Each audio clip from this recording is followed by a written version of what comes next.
Hello, world. Man, gosh, this feels good. Sounds good to talk to you guys. This is Dave. How we doing out there? This is the Fight Bananas podcast. This used to be the Locked In thread. Not going to get into it. It's going to be my first tell-all book when, 20 years from now. But, yeah, it is what it is. Locked In Sports podcast, no more. Fight Bananas podcast live. We're going with it, guys. First guest, we got Gillian Robertson about to come on to the show. Big fan. We've been watching her for a couple years. She started on Combat Night with Mitchell Chamali. She was on Island Fights with Dean Toole. We're watching her kick some ass now in the UFC. She trains down there, American Top Team, Coconut Creek. Big fans. We're definitely following her career, so she will be joining us soon. But, guys, this is it. This is the Fight Bananas podcast. We're all in combat sports. We are crazy about fights. Going to be a lot of fight breakdowns. We're going to have a lot of fighters come on. We're just going to chit-chat. The professor will join us now and then. A great show, like always, but always check out fightbananas.com. And, hey, I don't want to waste any more of your time or mine. Let's get Gillian Robertson onto the podcast. Check her out. Here we go, guys. Gillian, the Savage Robertson. Doing really good, really good. It's great to talk to you. Great to see you again. Oh, it's awesome to talk to you guys again. Very cool, very cool. First and foremost, happy belated birthday. Oh, thank you. And I thought it was so cool. Me, for birthday, I want like the Avengers Blu-ray. My son wants a cake or just take him out to Chuck E. Cheese. All you wanted was a fight. Oh, it was the best first birthday present ever. Right? Literally, the week before my birthday, I was texting my manager, I think 2 or 3 times a day, every single day. I was just like, so do you have news yet? You have news yet? Yeah. And it was just perfect timing. Right on my birthday is when I finally got everything settled. So it was amazing for me. Did you have cake that night? Oh, yeah. that was my last weekend of let's get all the bad food out of the house so we can start our fight camp. Yeah, for sure. And we got a couple months off. UFC 240, which is great card. You going back to Canada. I know that you were really, really itching for that. But the main event of that card, Max Holloway, Frankie Edgar, that's a great main event. I think it looks like you will be on the main card. Have they told you that or know that or still out and about? Yeah, I have no idea where I am on the card yet. Okay. Honestly, I never know until like week of, and even then sometimes it's changing, people Okay. fall out and you never know what's going on really, but For sure. I'm expecting at least to be on the prelims this time, get me off the Fight Pass prelims, but The crazy part about that's the cool thing now is to be on the prelims on ESPN. A couple fighters were saying, 800,000, 1.2 million people are watching the prelims on ESPN. Your name kind of gets elevated more than maybe being on the pay-per-view in the first or second fight. yeah, I feel like with the deal with ESPN now, it's like it is almost better to be on the prelims. Just a lot Sure. more people see it, like you said.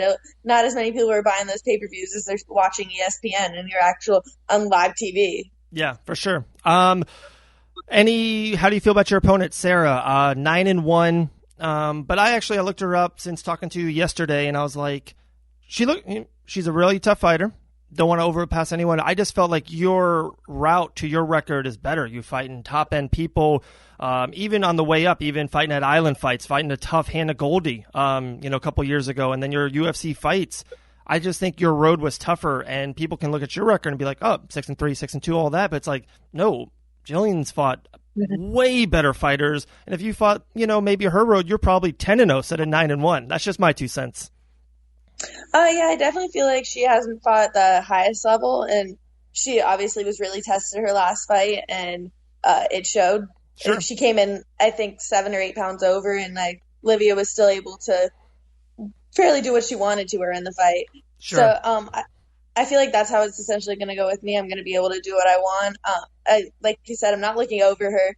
I feel like she definitely has some tricks up her sleeve. Like, there is a reason she's 9-1. There's a reason she's beat 9 other girls, but I just feel like it's a different level. Yeah, no, I agree with you. You kind of said it, and it's one of my notes. I don't write a lot of notes. I let the conversation go. We will bring up Avengers or Game of Thrones, whatever one you want to talk about later. But she did weigh in 7 or 8 pounds over. Does that worry you or you're like, hey, if she does it again, 30%, I'll take it. It's definitely a little extra on top, but does that worry you that she was that much overweight?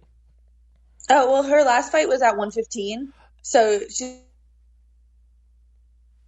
oh, getting you back. yeah, yeah, all right. Yeah, so she's actually moving up for this fight. So I have more confidence that she's going to make weight for this one. But that being said, I'm always welcoming that extra money. So if she wants to come in a few pounds over, I'm not worried about that. For sure. And I saw that too, and I noticed that, but I didn't. Sometimes it's maybe she thinks she can eat chicken wings and eat whatever, and because it is 10 pounds up, but you know how that's a hard 10 pounds to cut at the very end, and just to be that much overweight to me maybe is a discipline thing. I don't want to bash her just on this podcast, but I've never saw that. A couple pounds extra, you see 4 once in a while, but to do 7, 8, and I was like, wow, that's pretty major. And especially on your UFC debut, yes, I feel like that it just looks bad in general. Like, it's just unprofessional coming up like that. And like you said, I don't know if she will stray from her diet more now that she thinks she can come up to 125. Yeah. Her last fight, it's like she pretty much just made 125. She made 123. So it's like, and that was, I'm guessing, as disciplined as possible, trying to make 115. So hopefully she stays disciplined because. Oh, I got you again. I lost you. Couple things. There's been already a lot of notes. I don't know if you can see them on there. A lot of comments. People was like, "Oh, I hope she doesn't touch your beautiful face." We saw a couple where, and it's kind of leading into my next question. Thank you guys. They're saying they want you to pull guard. For sure, that's probably a great strategy. If she's on the mat with you, I think a lot of people know what's going to happen there. But that kind of really goes into my next question or conversation. Was I saw you around April 20th. You were at that it was called Substation, or what was it called, or down there in South Florida? Substars, that's what it was. And that's a hot thing right now, these super fights. Dean Tool Promotions is putting one of those on June 15th. Main event Mazadov versus Showtime Pettis. Yoel Romero's on the card, Cole Miller's on the card, Phil Rose on it. It's like an absolute stacked card. And I know that's kind of like your thing. Do you like those? Is that a thing that you can, you want to pick up in between these fights? Oh, it's definitely something that I'm looking for in between fights. I feel like I'm always trying to stay as active as possible. I feel like the more competition experience you have, the better. If you're in there competing all the time, then it just gets your mindset used to that. So it's good to stay fresh there. And obviously right now I'm not fighting that often. It's hard to get fights with the UFC like every other month. So this is just something to fill the time.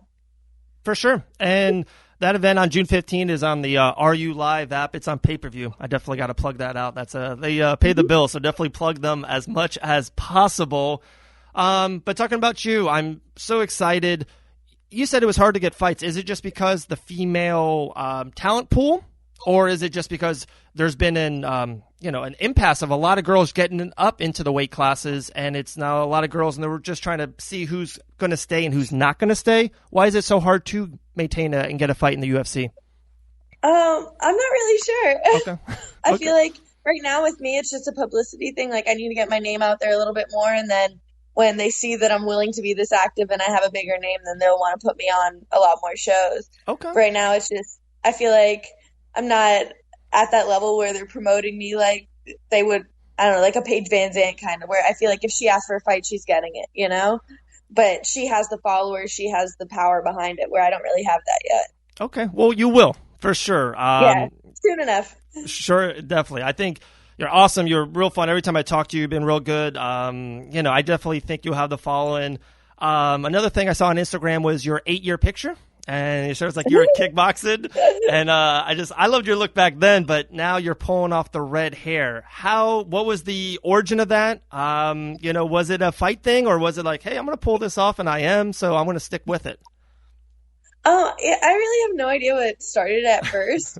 I feel like it was literally my first pro fight. I was just like, I'm going to dye my hair red. And then I feel like it became a thing after that. That's just how people started knowing me. So I'm stuck with it now. Sure. How excited are you to fight in Canada? UFC 240. Oh, that's gonna be amazing. In Canada, be able to It's just I haven't been back there in a couple years now, and it's home, you know. I fought Yeah, in Liverpool. I fought a Liverpool girl in Liverpool. I fought a Brazilian in Brazil, and it's just nice to go home. for sure. So now they're coming to you. You know what I mean? So Yes, you're not Rocky Four and going over there to Russia. They're coming to you this time. You a Game of Throner? I am not. No, Not. I've actually never seen one episode. Oh, you're one of those 7 people in America. Yes, I am. Oh my gosh. How about Avengers? I didn't see the last one even. I've seen a lot of them, but Okay, uh, okay, no, I'm not a big like movie or TV person. I feel like I spend a lot of my time in books and meditation and okay, things like that. okay. No, and you do train your ass off a lot, so that's hard to catch a 3-hour movie because the last Avengers was 3 hours. Game of Thrones is an hour and a half on a Sunday night, so totally understand. Gillian, definitely the floor is yours. Promote anything. I know American Top Team, Coconut Creek. You've been with Din Thomas for a long time. One of our Fight Bananas 5-question things, and was like, hey, I wanted the kickbox. I wanted to try it. I met Din Thomas, and the rest is history. But yeah, the floor is yours. That gym down there at American Top Team, unbelievable, especially females. I was down there maybe like 2 months ago, and they said I think you were out there for the weekend. And Kayla Harrison beating ass. Nina's there. Joanna come and goes. Amanda Nunes is the best pound-for-pound woman in the world. I don't think there's any doubt about it. How is it to train down there at American Top Team? We 100% have the best girls team Oh, in the yeah. world. There's not a doubt about it. And like, there's just nowhere you can go and you can see a team of girls like that. Like, I was looking at one of the pictures we took the other day, and I think we had 4 or 5 girls that were in the top 10 for their weight class. And then I think like probably like 10 to 15 girls in the UFC, Yep. and then we have pro girls besides that. And you just never see that in a gym. It's hardly like in my, at the gym that I started at, I train with all boys. It's like I didn't have one single girl training partner. So it's 100% different. And it's amazing to have training partners like that. For sure. And it's unbelievable how you guys don't step on each other's toes. You guys do a really good job of, one is the champion and one is, a big time contender. Oh, we lost you. But we were talking about American Top Team. We were talking with Gillian Roberts. At all. We appreciate you. Like what I was just saying was it is pretty remarkable how you guys you don't step on each other's toes. It's very cool how, it works that you guys have most of the belts, but even on the way up, you guys kind of stay away and one kind of gets on a hot. It seems like Nina's really hot right now. So if she wins this fight, she's probably right there. And then you're on the come up. I feel like 2-3 more wins, you're going to be right there. And maybe, I think you guys do a really great job. Billy Patton down there, good friend of ours, great coach. You guys have I think, probably the best coaching staff in mixed martial arts and any sport. Tom Brady's great, but Bill Belichick is the coach. You need great coaching. So, big ups to all of them. But like I said, floor is yours. We're definitely, the platform's getting bigger here. Like I said, our main event coming soon is Mazadov and Pettis, so that tells you something. Fight Bananas is blowing up. But definitely tell people where to find you, anything you want. You can find me at savage_UFC on Twitter and Instagram. And then go ahead and follow my sponsors, Creating Better Days CBD, FTWR brand, where you can get your Savage shirt, and Chef Fit meal plans. Awesome. Very cool. Gillian, thank you very much. It was very cool. We kind of put this thing last minute. We have a big show tonight, and I was like, I'm trying to give you your shine right now at 3 p.m. I love it. We appreciate you. We'll talk to you soon. We'll see you sooner. Thank you so much for having me. Awesome. Have a great day. You too. Bye. And we are back, guys. All right. That was Gillian, the Savage Robertson, one of the hottest trending up females in MMA, just submitting people right and left, guys. She will be a future, I think, #1 contender, championship level fighter, main event in fight nights. I'm telling you guys, she, one of the next big things, pun intended, in the UFC. Definitely Gillian is a top end superstar for sure. Guys, thank you so much for sticking with us. FightBananas.com. This is the Fight Bananas podcast. We did take over, like I said earlier before the interview, over kind of the locked in stream. It is what it is. But thank you. Appreciate it. We're going to do almost all combat sports. That's what this podcast is about. UFC, PFL, Bellator, Island Fights, Combat Night. We're going to do a lot of boxing as well. We got Undisputed Promotions that will be in the building. We have a lot of boxing. My main man, the Professor, is a big top-end boxing fan. Deontay Wilder's still knocking out people. But, guys, we appreciate it. Check out fightbananas.com. We have a new Twitter, Fight Bananas. Instagram's been blowing up. Fight Bananas as well. Very, very easy. We are crazy about fights. Like the page, tell a friend, tell a neighbor, but definitely go on the website, fightbananas.com. There are articles up daily, multiple articles.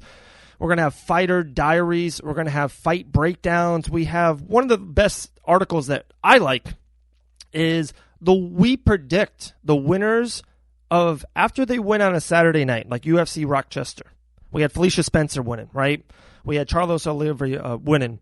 We had the main event of RDA winning. We predict who they're going to fight next. And it's just really cool. I went back the last 3 months on the website, and we've been nailing some of the fight next. So that's really good. Check it out, guys, fightbananas.com.